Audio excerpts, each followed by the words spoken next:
Good morning. My name is Daisy, and I'll be your conference operator today. At this time, I would like to welcome everyone to the SoFi Technologies Q4 2023 and full year 2023 earnings conference call. All lines have been placed on mute to prevent any background noise. After the speaker's remarks, there will be a question and answer session. If you would like to ask a question during this time, simply press star followed by the number 1 on your telephone keypad. If you would like to withdraw your question, please press star followed by 2. Thank you. With that, you may begin your conference. Thank you, and good morning. Welcome to SoFi's fourth quarter and fiscal year 2023 earnings conference call. Joining me today to talk about our results and recent events are Anthony Noto, CEO, and Christopher Lapointe, CFO. You can find the presentation accompanying our earnings release on the investor relations section of our website. Our remarks today will include forward-looking statements that are based on our current expectations and forecasts and involve risks and uncertainties. These statements include, but are not limited to, our competitive advantage and strategy, macroeconomic conditions and outlook, future products and services, and future business and financial performance. Our actual results may differ materially from those contemplated by these forward-looking statements. Factors that could cause these results to differ materially are described in today's press release and our subsequent filings made with the SEC, including our upcoming Form 10-K. Any forward-looking statements that we make on this call are based on assumptions as of today.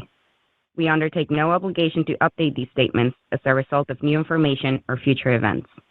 And now, I'd like to turn the call over to Anthony. Thank you, and good morning, everyone. 2023 was a remarkable year for SoFi. We achieved multiple records and realized many of our aspirations despite seismic geopolitical and macroeconomic events. We demonstrated that we have built a business to thrive in a host of challenging environments, reacting swiftly to change, driving our business forward with standout financial performance while continuing to serve our members' needs. Our 2023 results have reinforced my conviction in our long-term potential and our ability to achieve our aspiration to become a top 10 financial institution. I'd like to highlight some of our notable achievements for the year. We reached GAAP net income profitability in the fourth quarter and are positioned to continue to drive positive GAAP net income in 2024. We grew adjusted net revenue by 35% for the year to a record of $2.1 billion, while adjusted EBITDA of $432 million increased 200% versus 2022. This represents a 54% incremental margin and a 21% consolidated EBITDA margin for the full year, compared to our long-term margin target of 30%, which we achieved in the fourth quarter of 2023. Total members and products both grew over 40%, with 2.3 million new members in 2023, for a total of 7.5 million members, and we added 3.2 million new products for a total of 11 million products at year-end. We continue to diversify our revenue, with financial services and the tech platform contributing 40% of fourth quarter adjusted net revenue, up from 34% in the year-ago quarter. Our financial services segment achieved positive contribution profit in the third quarter, which ramped further in the fourth quarter. We completed a dramatic shift in tech platform's product offering and focus, positioning us to capture the massive opportunity in the traditional banking sector, in addition to tech and consumer companies looking to provide financial services. In lending, 72% of adjusted net revenue was from net interest income, compared to 48% in fiscal year 2022. Net interest income offers a more recurring and predictable cash revenue stream compared to non-interest income. We generated $334 million in tangible book value growth, which is now set to accelerate in 2024. Total deposits grew by $11.3 billion in 2023 to $18.6 billion, and over 90% of our consumer deposits are from direct deposit members. SoFi Bank reported net income of nearly $350 million, a 21% margin, with a return on tangible equity of 15.9% in its first full year of formation. To put some of these achievements in the context of a longer-term perspective, I'll note the following. When comparing our business to fiscal year 2018, which is when I joined SoFi and we embarked on our new strategy, we have grown annual adjusted net revenue by more than 8x, annual EBITDA by almost 3x, or $660 million, members by more than 11x, total products by 16x, and consolidated net interest income by nearly 5x.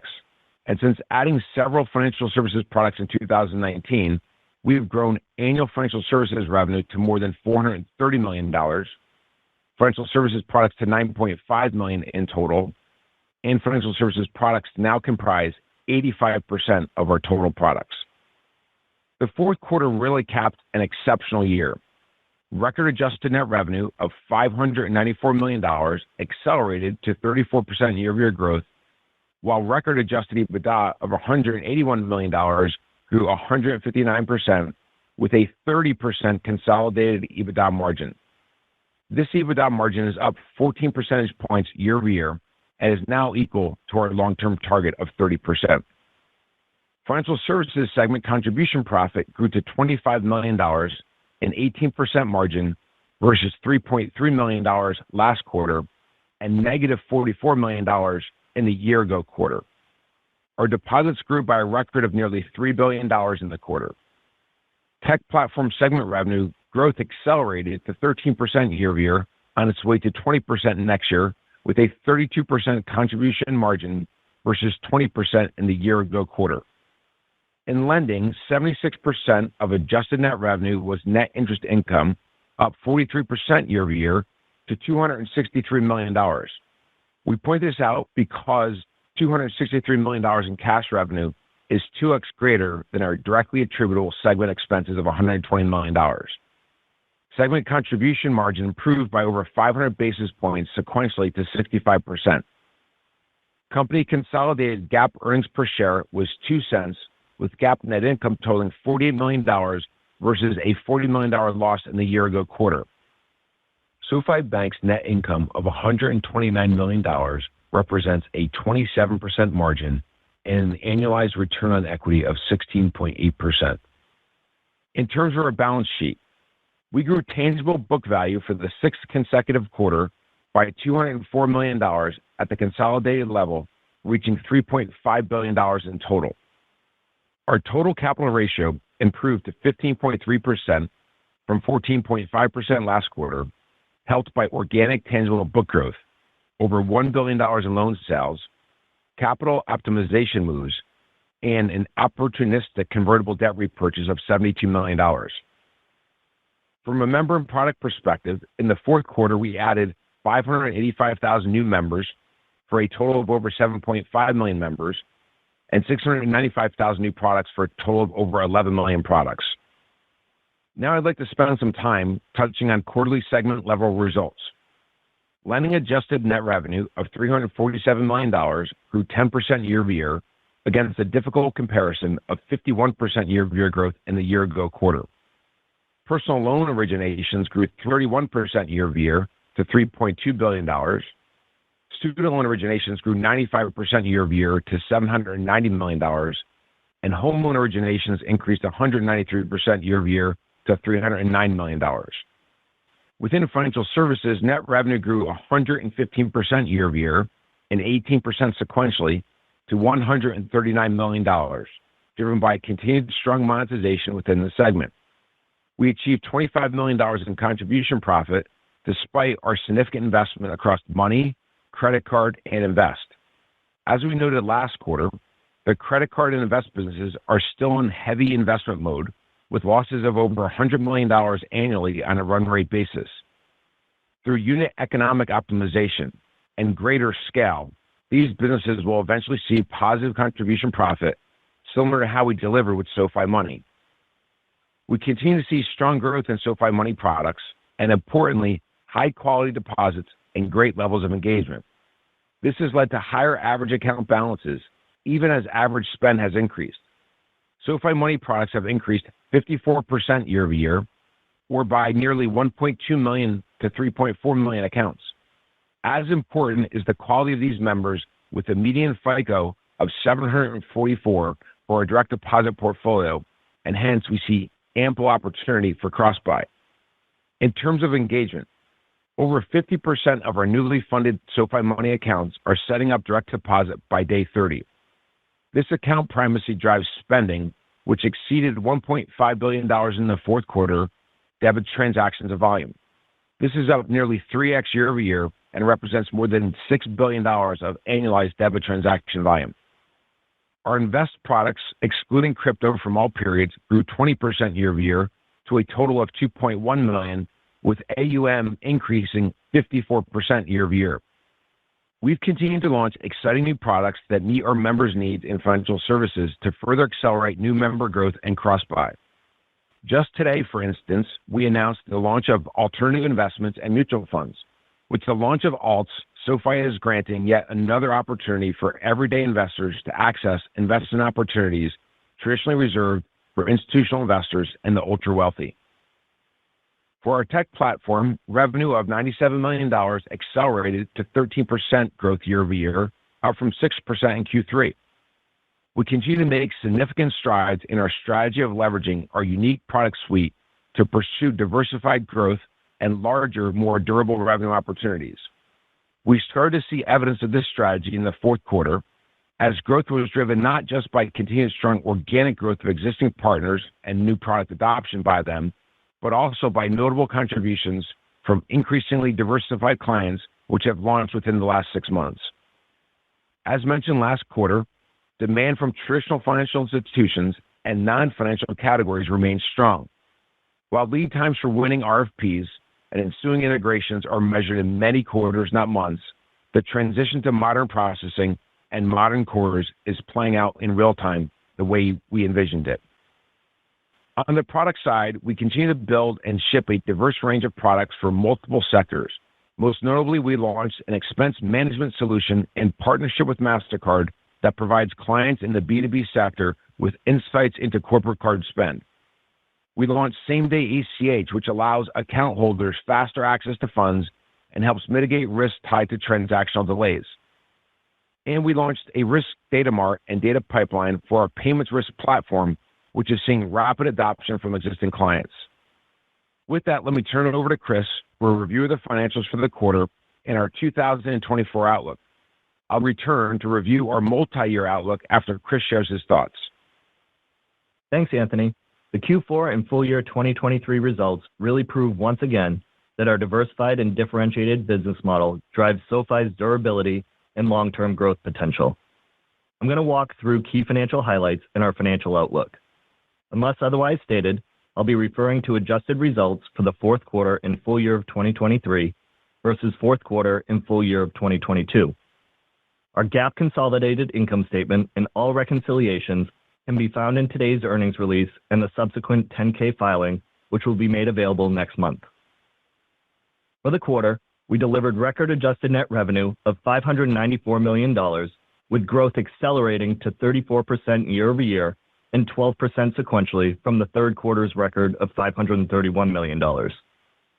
Adjusted EBITDA was $181 million at a 30% margin, which is our long-term target margin, up over 80% from the prior record quarter of $98 million.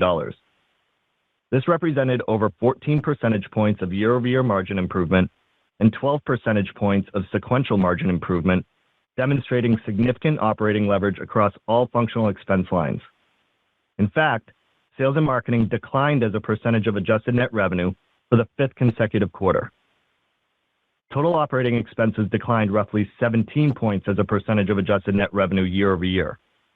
Overall, this resulted in a 74% incremental adjusted EBITDA margin year over year. We achieved GAAP profitability this quarter for the first time, with GAAP net income reaching $48 million, an $88 million improvement year over year, and an incremental margin of 55%. We saw continued year-over-year leverage in stock-based compensation, dropping to 12% of adjusted net revenue versus 16% in the prior year period, on our path to our longer-term goal of single-digit stock-based compensation margins. For the full year, we delivered $2.1 billion of adjusted net revenue, up 35% year over year from $1.5 billion in 2022. Adjusted EBITDA rose 201% year over year to $432 million at a 21% adjusted EBITDA margin. Our full-year net loss was $54 million and 10 cents per share, excluding the goodwill impairment charge taken in Q3. We exceeded the high end of our most recent revenue and EBITDA guidance by $9 million and $36 million, respectively, by leveraging our unique suite of products and services, nimble asset and resource allocation, as well as a relentless focus on unit economics and risk management. Now on to the segment-level performance. In lending, fourth quarter adjusted net revenue grew 10% year-over-year to $347 million, with $226 million of contribution profit at a 65% margin, up from $209 million a year ago. These results were driven by 43% year-over-year growth in our net interest income, while non-interest income was down by 36%, primarily driven by increased losses and prepayments. Growth in net interest income was driven by an 82% year-over-year increase in average interest earning assets and a 122 basis point year-over-year increase in average yields. This resulted in an average net interest margin of 6.02% for the quarter, up 3 basis points sequentially and 8 basis points year-over-year. I'd also highlight our $2.9 billion of deposit growth in the quarter compared to the $1.6 billion of net loan growth on the balance sheet. The 218 basis points of cost savings between our deposits and our warehouse facilities has resulted in a meaningful benefit to our net interest margin. It also underscores the benefits of having the option of holding loans on balance sheet when advantageous and collecting net interest income. We expect to maintain a healthy net interest margin and benefit from the continued mix toward deposit funding, along with our demonstrated high loan WAC betas. On the non-interest income side, Q4 originations grew 45% year-over-year to $4.3 billion and were driven by growth across all three products, even as we continue tightening and underwriting against our stringent credit standards. We saw typical seasonality and intentionally planned for lower originations in our personal loans business, with originations of $3.2 billion, up 31% year-over-year and down 17% sequentially. Our student loans business saw origination volume nearly double year-over-year and declined 14% sequentially to $790 million. Home loans grew by 193% year-over-year and declined 13% sequentially to $309 million. Our personal loan borrowers' weighted average income is $171,000, with a weighted average FICO score of 744. Our student loan borrowers' weighted average income is $154,000, with a weighted average FICO of 781. Our Q4 on-balance sheet delinquency rates and charge-off rates continue as anticipated to normalize back toward pre-COVID levels. Our on-balance sheet 90-day personal loan delinquency rate was 56 basis points, while our annualized personal loan charge-off rate was 4.0%. Our on-balance sheet 90-day student loan delinquency rate was 13 basis points, while our annualized student loan charge-off rate was 59 basis points. We continue to expect healthy performance relative to broader industry levels. In the fourth quarter, we sold portions of our personal loan and home loan portfolios totaling $1.2 billion, approximately $875 million in personal loans principal and $350 million in home loan principal.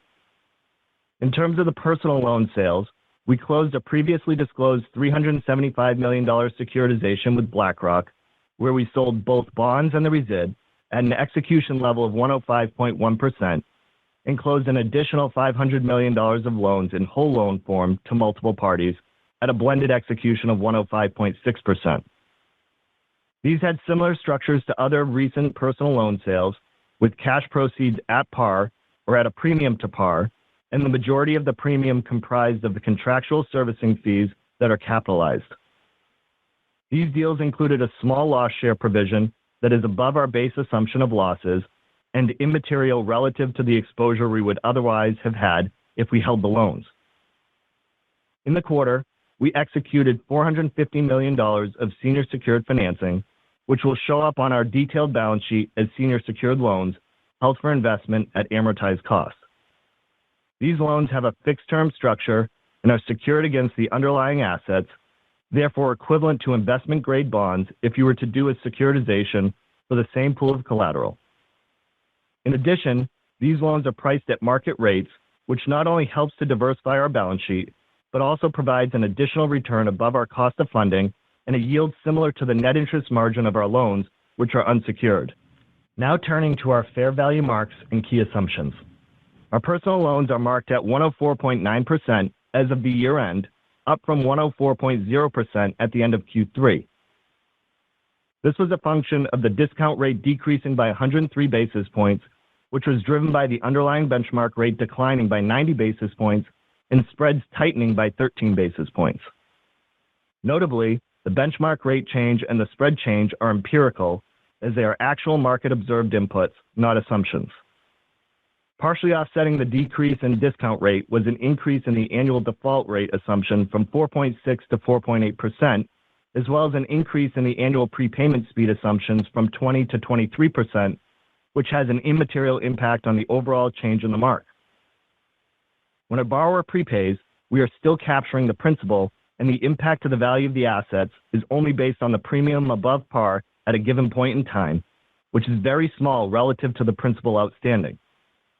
We expect default rates to continue to normalize to pre-COVID life of loan loss levels of approximately 7 to 8%. For our student loan portfolio, the fair value mark at year-end increased to 103.8% versus 101.5% at the end of Q3. This was a function of the portfolio WAC increasing by 24 basis points and the discount rate decreasing by 57 basis points, driven by the underlying benchmark rate declining by 86 basis points and spreads widening by 29 basis points. Partially offsetting the decrease in discount rate was an increase in the annual default rate assumption from 0.5 to 0.6%. Importantly, the fair value benefits resulting from interest rate decreases as well as personal loan spread tightening was offset nearly 1-for-1 by hedge losses and spread widening in our SLR business. So there was no net revenue benefit in the quarter due to discount rate input changes. For the full year, lending adjusted net revenue grew 21% to $1.3 billion, and the segment delivered $823 million of contribution profit at a 62% margin. Moving on to financial services, where net revenue of $139 million increased 115% year over year, with new all-time high revenue for SoFi Money, credit card, and lending as a service, as well as continued contributions from SoFi Invest.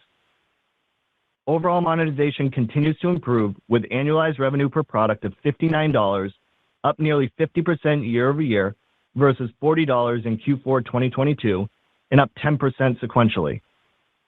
This is driven by higher deposits and member spending levels in SoFi Money, greater AUM and monetizable features in SoFi Invest, and robust growth within SoFi credit card spend. We reached 9.5 million financial services products in the quarter, which is up 45% year over year, with 626,000 new products in the quarter. We reached nearly 3.4 million products in SoFi Money, 2.4 million in SoFi Invest, and 3.3 million in Relay. Contribution profit reached $25 million for the quarter, even as we continue to invest aggressively against the ample opportunities to rapidly grow this operating segment with attractive returns. Full-year segment revenue of $437 million is 2.6 times the $168 million we delivered in 2022, and we broke even on a contribution basis for the full year. Shifting to our tech platform, where we delivered record net revenue of $97 million in the quarter, up 13% year over year and 8% sequentially. Annual revenue growth was driven by continued monetization of existing clients, along with new deals signed in new client segments. Galileo accounts grew 11% year over year to $145 million. The segment delivered a contribution profit of $31 million, representing a 32% margin. We continue to leverage investments made to integrate Galileo and Technisys and position the segment for higher rates of diversified, durable growth going forward. We expect tech platform revenue to continue accelerating in 2024 with strong margins. For the full year, the tech platform segment grew revenue 12% to $352 million and delivered $95 million of contribution profit at a 27% margin. Switching to our balance sheet, where we remain very well capitalized with ample cash and liquidity. In Q4, assets grew by $2.1 billion as a result of $1.6 billion growth in loans and approximately $400 million of growth in cash, cash equivalents, and investment securities. On the liability side, deposits grew by $2.9 billion sequentially to $18.6 billion. Importantly, deposit growth outpaced net loan growth for the fourth consecutive quarter. As a result, we were able to reduce warehouse facilities utilized by over $700 million, resulting in more efficient funding costs as we continue to ramp the portion of loans that are funded by deposits. We exited the quarter with $3.2 billion drawn on our $9 billion of warehouse facilities. We grew tangible book value for the sixth consecutive quarter by a record $204 million to nearly $3.5 billion. In the fourth quarter, we opportunistically executed the buyback of a small portion of our outstanding convertible bonds, which was additive to our GAAP net income by $14.6 million, accretive to GAAP EPS, and additive to our total risk-based capital ratio by more than 30 basis points. Additionally, we entered into a credit default swap arrangement for $2.5 billion of refinanced student loans. These loans were reclassified as held for investment versus held for sale based on the fact that we intend to hold these loans until maturity, given the more attractive returns relative to pricing trends we see in the market today. We do not expect to see that price dynamic changing. The reclassification is consistent with fair value accounting practices and has no overall impact on our revenue and profitability. The credit default swap, however, does improve capital ratios as it significantly lowers the risk weighting for these assets and increased our total risk-based capital ratios by greater than 1% in the quarter. In terms of our regulatory capital ratios, our total capital ratio of 15.3% at year-end improved from 14.5% last quarter and remains comfortably above the regulatory minimum of 10.5%. Let me finish up with our outlook. Before going through specific numbers, I want to review some of the larger macro assumptions that underpin our financial guide. We assume a contraction in GDP in 2024, an increase in unemployment to higher than 5%, and broadly, a continuation of uncertain capital markets activity and continued normalization of consumer credit. From an interest rate perspective, we are assuming 4 rate cuts in response to a contracting economy, higher unemployment, and deterioration and normalization in credit performance, with Fed funds rate reaching approximately 4.5% by Q4 2024. Before I summarize 2024 annual guidance, I want to give some high-level thoughts by segment. 2024 will be a transitional year for SoFi, as the tech platform and financial services segments together will drive our growth and increase from 38% of total adjusted net revenue in 2023 to approximately 50% for all of 2024. Specifically, we expect our tech platform and financial services segments, when taken together, to grow 50% or more, with the financial services segment growing approximately 75% year-over-year and tech platform growing approximately 20% year-over-year. We are taking a conservative and pragmatic approach toward our lending segment revenue, expecting to largely maintain it, given our concerns about the 2024 macro environment as it relates to uncertainty on rates, the economy, and industry liquidity. Therefore, we will manage the lending segment revenue to be 92 to 95% of 2023 lending revenue. This very conservative view of lending reflects our choice to limit lending growth below both the much higher level of demand we have had and expect to continue to see in 2024 and the capacity that we have. Fortunately, for us, the scale and profitability we have achieved in our tech platform and financial services segments allows us to intentionally limit growth of our lending businesses in periods of uncertainty while still maintaining an attractive overall growth rate, significant profit, cash generation, and book value growth. Even with our conservative view of the lending business, we expect 50% growth in revenue of tech platform and financial services combined, and to add at least 2.3 million new members in 2024, which represents 30% growth. Within lending, our personal loan originations could be relatively flat or down versus 2023, while student loan originations could grow just modestly, and home loans growth could be correlated with rate decreases. In terms of capital and liquidity, our total risk-based capital ratio improved to 15.3%, up from 14.5% in Q3, demonstrating our ability to effectively manage our balance sheet and capital ratios through growth in GAAP net income, opportunistic capital efficiency transactions, and loan sales. In terms of our lending capacity, we have the ability to originate $18 to $20 billion in loans in 2024, while keeping capital ratios well north of regulatory minimums and that's based on growth in tangible book value, amortization of existing loans, and previously announced loan sales. To be specific, we expect to generate $300 to $500 million of tangible book value in 2024, which translates to approximately $2.4 to $4 billion of incremental capacity. Second, loans are amortizing or paying down at an annual rate of $8.4 billion. Third, we have our previously announced $2 billion forward flow agreement, in addition to a number of on-the-run loan sale transactions we expect to execute, similar to the sales achieved in Q4. And lastly, we have headroom in our capital ratio. Having said that, we intend to originate less than the $18 to $20 billion in capacity, and this is based on the factors I outlined previously. With that, let me turn to specific guidance. For 2024, even with our conservative view of the lending business at 92 to 95% of 2023 revenue, we expect 50% growth in revenue of tech platform and financial services combined, and to add at least 2.3 million new members, which represents 30% year-over-year growth. We anticipate adjusted EBITDA margins of approximately 20% in the first quarter, ramping to our long-term target margin of 30% by year-end, which equates to a range for 2024 EBITDA of $580 to $590 million. For the full year 2024, we expect expenses under the EBITDA line to be roughly equivalent in aggregate in dollar terms compared to 2023, excluding the 2023 reported goodwill impairment expense. That equates to full-year GAAP net income in the range of $95 to $105 million and GAAP EPS in the range of 7 to 8 cents. We expect growth in tangible book value of $300 to $500 million for the year, and to end the year with a total capital ratio north of 14%.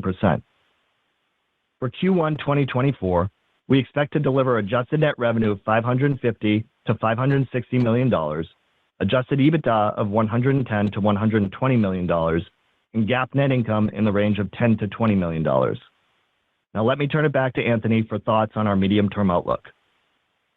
Given the number of milestones we have achieved since we transitioned the strategy of the company when I joined 6 years ago, as well as the fact that 2024 will be a transitional year, we thought it would be helpful to provide a longer-term perspective beyond 2024. For the 2023 through 2026 time period, we see 20 to 25% compound annual revenue growth, assuming no meaningful change in the macro environment and no significant new business launches or acquisitions, such as small-medium business checking and savings, or small-medium business lending, a broader asset management business, insurance, a broader credit card portfolio, new technology verticals for the technology platform business, or new geographies. The 20 to 25% compound annual revenue growth from 2023 through 2026 assumes a compound annual growth rate of 50% for financial services revenue, mid-20s% for tech platform revenue, and mid-teens for the lending segment revenue. Simply put, this growth only reflects the benefits of the investments we've made in our existing businesses, paired with continuing to build brand awareness, trust, and adoption by new members, and driving cross-buy from existing members. The earnings power associated with this growth is notable and could drive between 55 cents and 80 cents per share in GAAP EPS in 2026. Moreover, we see 20 to 25% EPS growth beyond 2026, reflecting both the continued growth of the core businesses we just described, plus the added benefit from new business lines launched in the 2024 through 2026 time period that begin to scale and impact beyond 2026. Make no mistake, the long-term opportunity for SoFi remains unchanged, and we continue to believe we are just getting started. There are endless opportunities for investment and growth, and we remain focused on the right types of durable growth for the stage of our company and within the environment in which we operate. In summary, we could not be more proud of the results of SoFi in 2023, or even more encouraged by the prospects ahead of us. We have demonstrated the benefit of having a member-centric approach and being a one-stop shop to help our members get their money right, resulting in having a diversified, high-growth set of revenue streams, multiple cost-efficient sources of capital, a keen focus on underwriting high-quality credit, and a high degree of operating leverage as we scale the business to be the winner that takes most in the digital financial services sector. With that, let's begin the Q&A.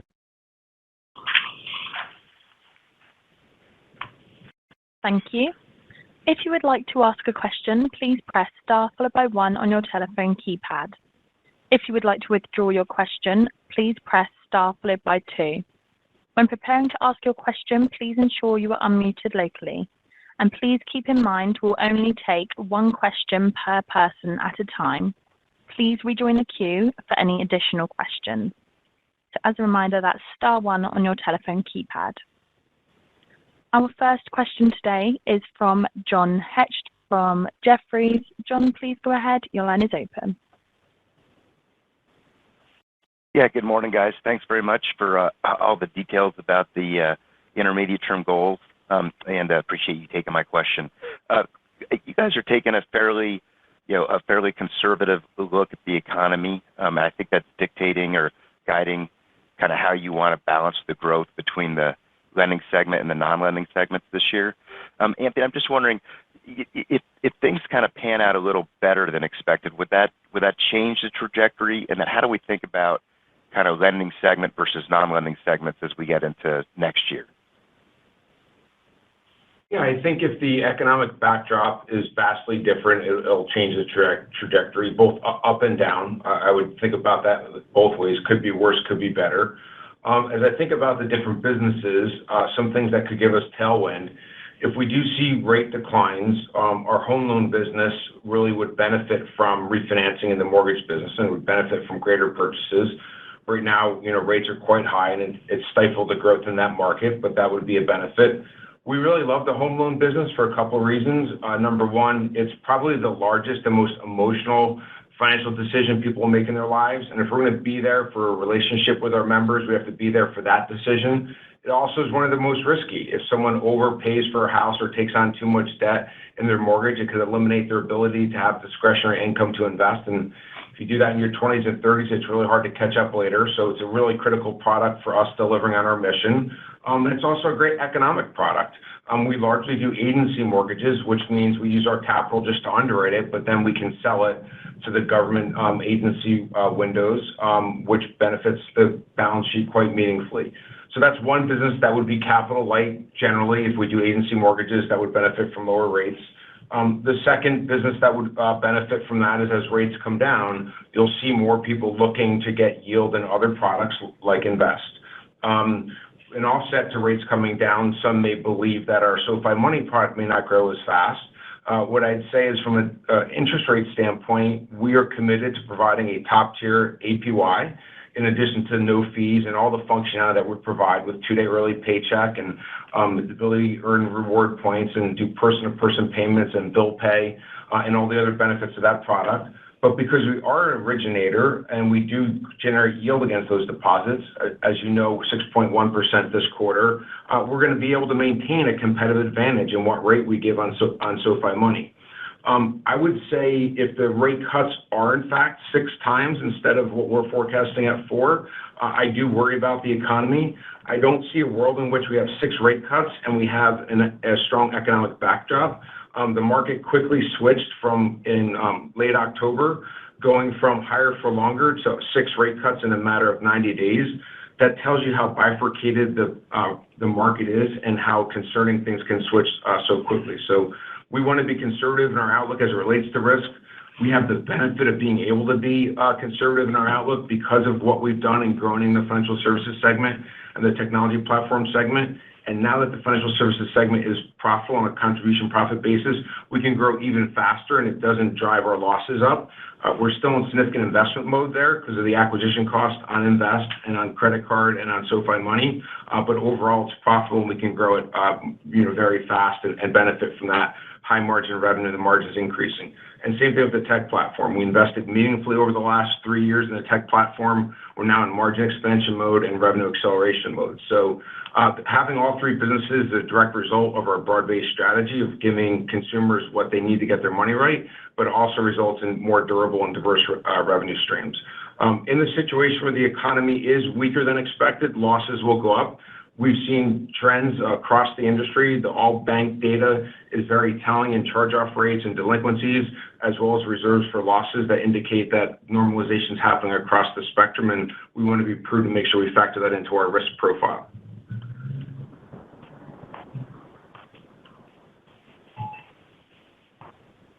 Next question. Thank you. Our next question today is from Andrew Jeffrey from Truist. Andrew, please go ahead. Your line is open. Hi, good morning. Appreciate you taking the question.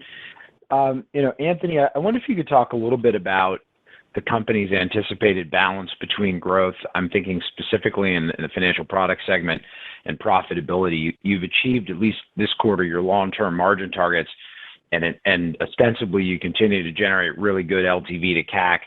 So are there any factors that limit growth in terms of the financial products segment, or could we actually see that accelerate as the business becomes a little more balanced away from lending? Thank you for your question. The contribution margin in that business, was break even for the full year and improved meaningfully in the fourth quarter. I would say the major limit on our growth in the financial services segment is how much we want to spend on building awareness and marketing. We have really good customer acquisition cost profiles in the businesses, especially SoFi Money. It's got the best payback period, but we're doing really well in Invest. Investors shouldn't go to sleep on our Invest business. As we mentioned in the call, the AUM increased more than 50%. We launched alternative asset classes today. We continue to give consumers access to products that are typically only available for the wealthy, and we're bringing them to Main Street. We did that with IPOs and now with alternate investments today, which we'll continue to build out also. And then the credit card business, we've really hunkered down there and pulled back to make sure we have the credit profile right, our market segmentation right, and most importantly, like we did in money, make sure we have the unit economics right. And I feel like we've made great progress there. So within that segment, it really comes down to how much we want to spend in driving marketing. The products have payback periods anywhere from 12 months to 36 months. So ultimately, we want to manage the overall business to a 30% incremental EBITDA margin, and so we'll invest up to that point, and that's how to think about the limit to growth. But in terms of the opportunity, if we wanted to spend more and not hold ourselves to that balance between growth and a 30% incremental EBITDA margin, we could grow even faster. The market, the product market fit is so great. It's just a question of how much you want to dial it up or down.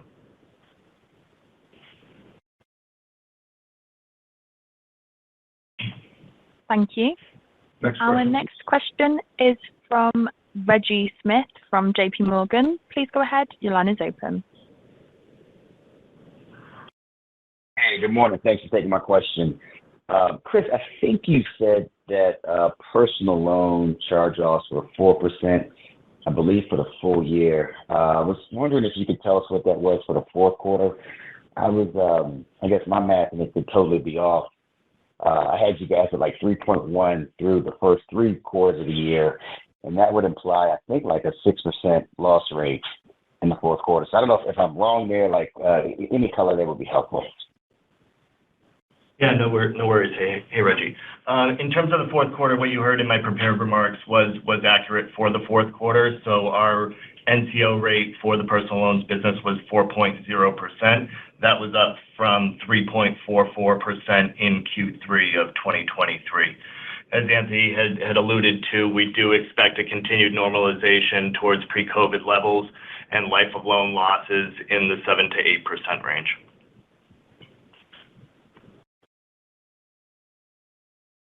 Next question. Thank you. Our next question is from Dan Dolev from Mizuho. Dan, please go ahead. Your line is open. Thank you. Hey, guys. Excellent quarter. Nice work. Anthony, maybe question for you. You provided, nice outlook on profitability into 2026. Can you maybe give us your comfort level on the long-term earnings power of the business? Thank you. Yeah, I think there's 2 important indicators for the long-term earnings power of the business, which is what have we done to date, and then what's the sort of incremental way to think about profitability. So 30% EBITDA margin in the fourth quarter is a huge milestone for us. I cannot tell you the number of people that I mentioned our long-term margin at 30% to that were naysayers there. So I'm really proud of the scale that we've achieved at over $2 billion of revenue, but equally proud of what we've done from a profitability standpoint. To have 35% revenue growth, which accelerated with a 30% actual EBITDA margin and GAAP profitability, shows you the earnings potential of this business. The margin could be much higher than 30%, but we're sticking to that as our long-term margin today. As I think about 2026 and that time period, a margin profile in the 30s is what would help us get there and would make it achievable. If you think about our businesses individually and then collectively as a series of unit economic businesses where we're architecting the revenue per account, the variable cost per account to a variable profit margin that obviously exceeds the customer acquisition cost by a meaningful margin and then pays back after 12 to 24 months. As you scale that variable profit per account, you're going into fixed cost base. Once you get that above the fixed cost base, the incremental unit economics just drops to the bottom line. And our unit economics are greater than 30%, which means our long-term margins could be greater than 30%. But we're going to stick with that right now for our long-term margin. It's quite surprising we achieved it so early while we're still growing, so that should be a great indication of what the future could bring. But we're not going to push it higher than that because we want to make sure we hold ourselves accountable to some constraints on what we invest in while balancing growth versus profitability and marching towards higher ROE and greater tangible book value growth. Next question, please. Thank you. Our next question is from Jeff Adelson from Morgan Stanley. Jeff, please go ahead. Your line is open.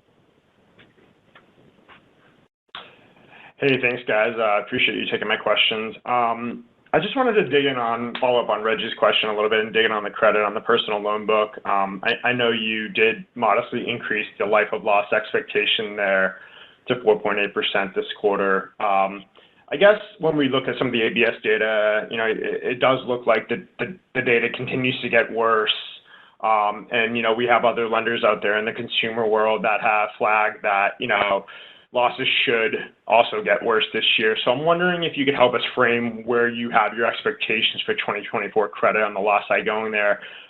Is there a world where you see that overshooting the kind of 4.8% life of loan expectation this year, or do you think that it could kind of hold there? And then as a follow-up, I'm wondering if you could also provide the dollar benefit to NII you got this quarter or revenues this quarter from the new secured financing you announced.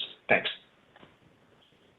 Yeah, sure. So on the actual PL losses, I just want to be clear. When I mentioned the 4.0% NCO rate, that was an annual loss rate.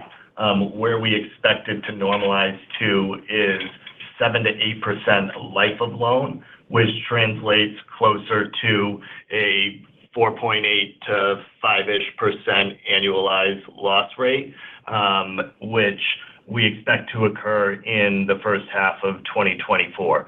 The reason that we get confident that we are going to peak out at those levels is that if you look at our NCOs for Q4 of 2023, about 15% of those net charge-offs are related to credits that we have removed from the system, and that comprises about 3% of the overall UPB on the balance sheet. That's expected to get down to less than 1% by the end of the year.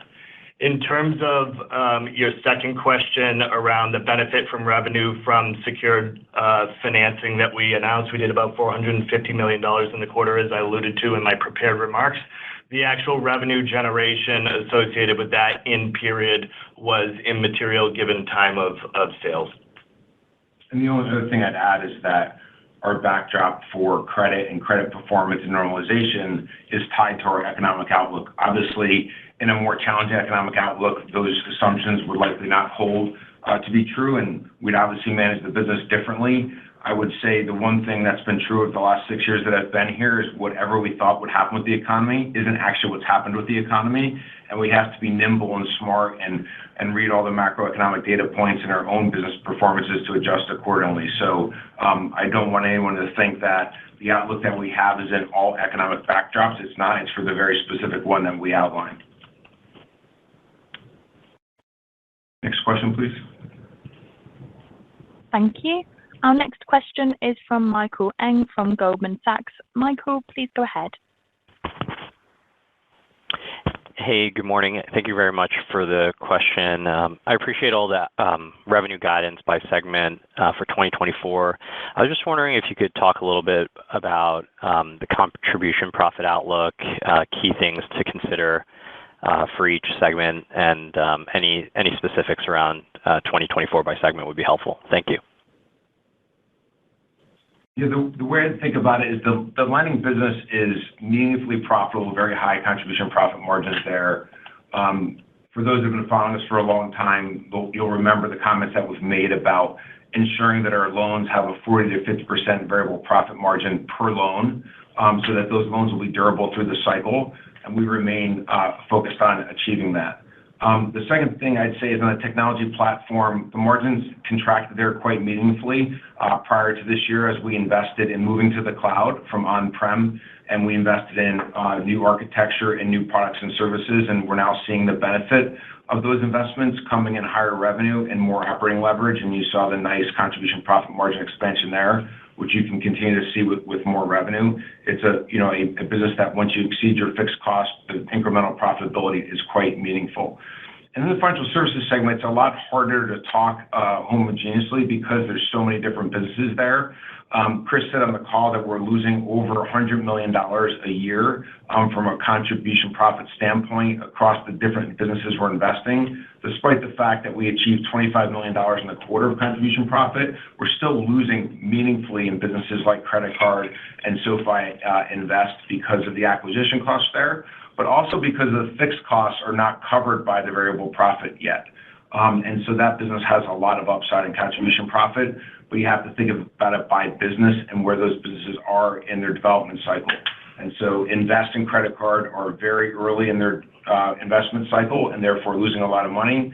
SoFi Money is now variable profit positive and carrying the weight of the profitability of their overall business. We also have some ancillary businesses in there that are high margin, that are small dollars, that contribute nicely, but they're not the biggest contributor to that area. Next question. Thank you. Our next question is from Vincent Caintic from Stephens. Vincent, please go ahead. Your line is open. Hey, good morning. Thank you for taking my questions, and I appreciate all the details. Going back to the rate cut expectations, I wanted to focus on sort of your expectations for how that affects loan sales and what your pipeline looks like for loan sales. Should we expect a acceleration in loan sales in 2024 if rates continue to go down? And then on the fair value mark, does the current fair value marks actually reflect the 4 rate cuts already, or should we expect that discount rate to decline and therefore increase the fair value mark as time goes on? Thank you. Yeah, sure. In terms of the overall demand for our loans, the demand remains extremely robust. You saw that we did over $1 billion of sales in Q4, 875 of which came from unsecured personal loan sales, with a $375 million securitization and $500 million of sales in whole loan format.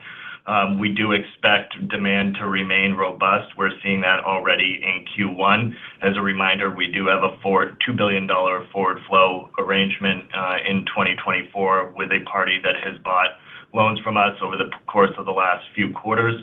That will stay intact throughout the year. And then we do expect robust demand on other on-the-run loan transactions that we've done akin to what we did in Q4. So overall, really good demand at strong execution levels, as demonstrated in my prepared remarks. In terms of the fair market value marks, do these include the 4 rate cuts already? Our marks are reflective of a point in time. So as of the end of Q4, the marks reflect what the underlying benchmark rate as of December 31st. So they don't reflect the 4 rate cuts going forward. The other thing I'd say is, as we think about our durability of our loans, we have continued to reduce our credit box. In late December, we reduced underwriting by eliminating what we call Tier 6 and 7, which is the higher end of our FICO band. As those that know the company we underwrite 680 FICO and higher, and our average is much higher than 680 in the mid-sevens, as we talked about earlier. But as we progress through the year, we have reduced our credit box, and we continue to do so. And in December, making a relatively big change on 6 and 7 so that our loans are durable through the cycle, whether we hold them on balance sheet or we sell them. And then the only other thing I would add, just to follow on to my point around do the marks include the 4 rate cuts? As you all know, we hedge interest rate exposure on our loans. So when interest rate drops, the value of the loan increases, but that's offset by hedge losses. Similar to what happened in Q4, we saw meaningful interest rate reductions, but we also had meaningful hedge losses that offset that.